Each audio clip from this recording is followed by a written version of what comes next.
स्थिति कैसी थी, कुछ बातें सभा में कहने की नहीं होती हैं, लेकिन फिर भी गुरुजनों की मंगलमयी उपस्थिति में हम अत्यंत विनम्रता पूर्वक निवेदन कर रहे हैं।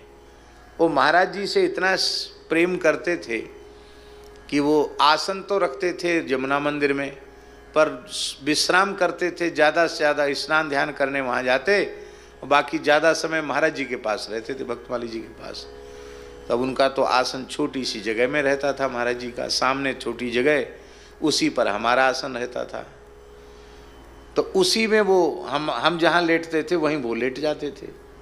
अब दूसरी जगह नहीं तो कहाँ जाएं, तो हरे राम बाबा के साथ ही हम लेट जाते थे।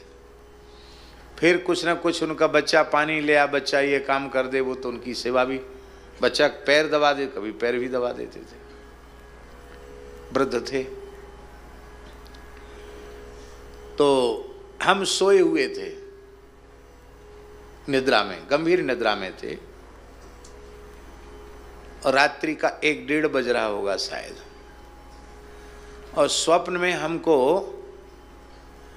बहुत दिव्य श्री हनुमान जी का दर्शन हुआ। विशाल काय हनुमान जी हैं, इतने बड़े बड़े, इतने बड़े बड़े, एकदम तपे हुए स्वर्ण की कांति को लज्जित करने वाली बहुत झब्बादार रोमावली है, मणियों से जटित आभूषण हैं, शरीर से बहुत दिव्य प्रकाश निकल रहा है, और हनुमान जी कीर्तन कर रहे हैं, ताली बजा करके कीर्तन कर रहे हैं। उनकी बड़ी बड़ी दाढ़ें, दांत बड़े बड़े, मुकुट धारण किए हुए हैं, बड़ा अद्भुत स्वरूप हनुमान जी का। तो उसको देख करके, बालक ही तो थे हम डर गए, इतने बड़े हनुमान जी, ऐसे डर गए।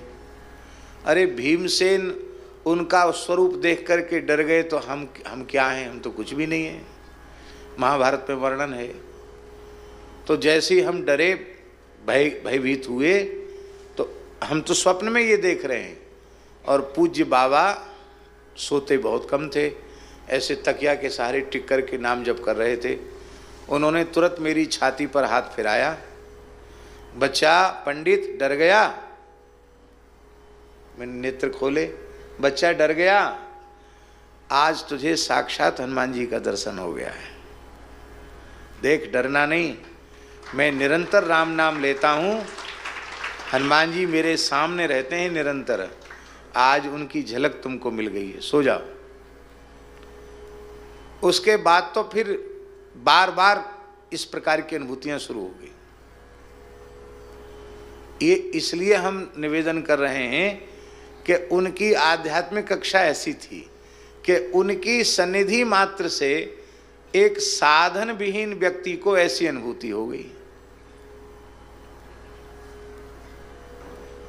ऐसे थे वो, विलक्षण संत थे। और उनकी इस पुस्तक को पढ़ करके एक दिल्ली से माताजी आई, बोली ये संत अभी हैं? हमने कहा हाँ हैं। भगवत प्राप्त संत? हमने कहा हाँ हैं। तो मुझे दर्शन कराओ। तो हम दर्शन कराने ले गए। 104 वर्ष की आयु में उन्होंने अपने देह का त्याग किया। वृद्ध तो थे ही, वो कपड़े पड़े भी ज़्यादा नहीं पहनते थे, अब तो बहुत वृद्ध हो गए थे, तो कूल्हा टूट गया था, तो कपड़ा ऐसे ही सामने रख लेते थे, बार बार कॉपिन कौन बांधे। वो एक किसको लेके आ रहा है, मैं यहाँ नंगा बैठा हूँ। तो उनको कपड़ा डाल दिया। आकर उसने, माता जी ने प्रणाम किया।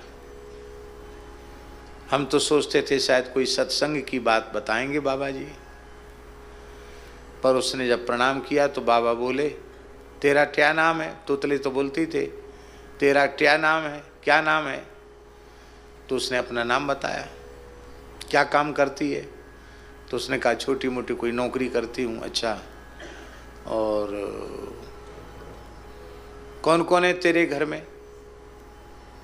बोले मेरे पिताजी जल्दी चले गए थे, घर का भार मेरे ऊपर आ गया, मैंने सब घर संभाला।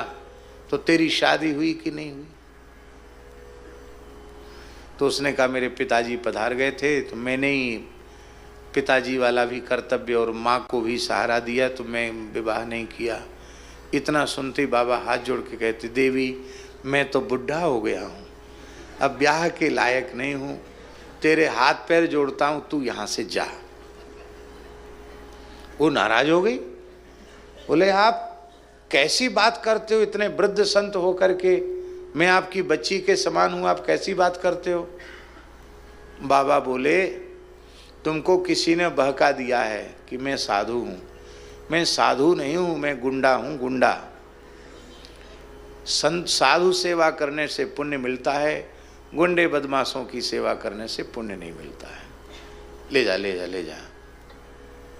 तो शायद 50 रुपया 100 रुपया दिया था उसने, और एक पैकेट सेव फल, तो फल भी वापस कर दिए, उसकी भेंट भी वापस कर दी।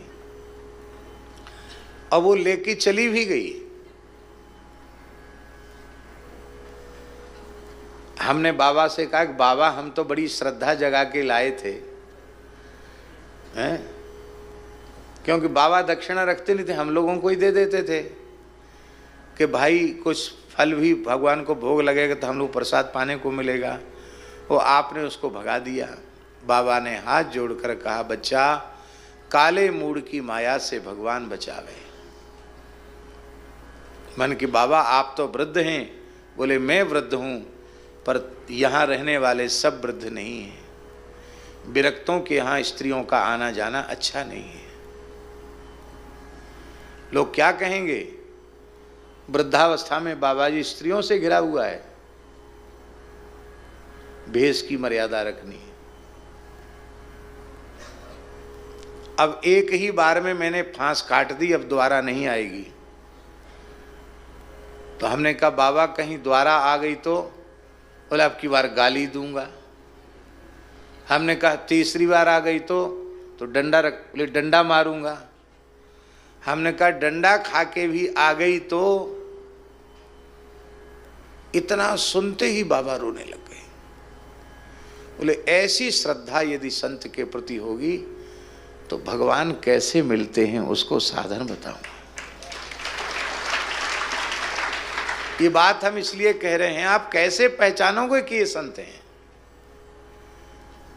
इसलिए सबको संत मानो, अपने में संत के लक्षण देखो, हमारे में संत के लक्षण हैं कि नहीं हैं, तो क्यों नहीं है, और उसके लिए हमें क्या करना चाहिए, क्या लक्षण हैं संतों के। तितिक्षवः कारुणिका सुहृदः